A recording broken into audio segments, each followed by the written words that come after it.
So home charging, does it really work? In South Africa, definitely you can't get around it. You have to see my setup. I'm going to show you, going to take you to the garage.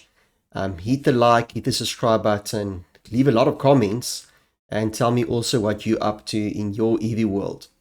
So let's get going. Okay, so our BYD is plugged in. No problem. There we go, it's neatly plugged in. Installation one that was done very neatly by our electrician, costing us a very good price, under 3,000 Rand. Of course, the machine, the charging unit is much more expensive than that, but installation wasn't bad. We came away with a very reasonable price, under 3,000 Rand, so that's also not the issue. Even great as well will be the solar solution. And I think that's where we have some problems.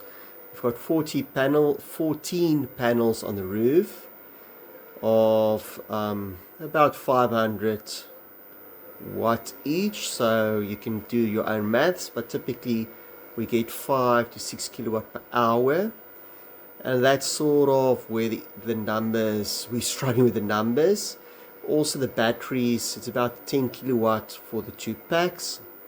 Again, that's where we're struggling with the numbers.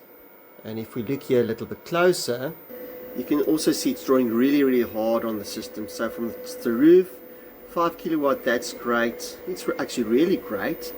The batteries is giving 3 kilowatts, which is not too much. But really you can see it's putting strain on the inverter. So hopefully we can get some answers on that in the long run. But yes, that's a bit of a headache.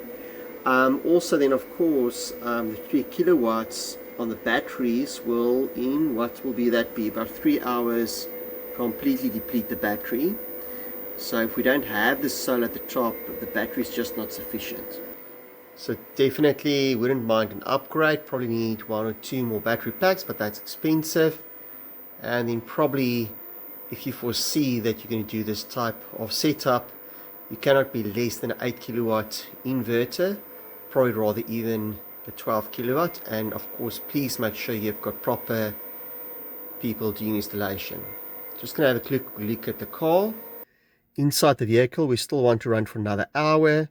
So nothing wrong here, nothing wrong with this setup, 6 kilowatts, but definitely if we were going to charge 100%, we're not going to do it from this setup. I hope you enjoyed this quick video of our setup, and please hit the like and subscribe buttons for more content to come your way.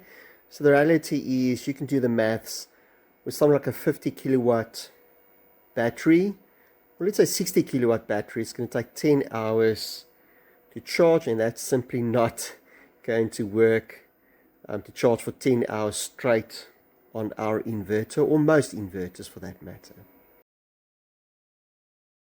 Thank you for watching. See you in the next video, and please, I'm waiting for your comments and looking forward to chat.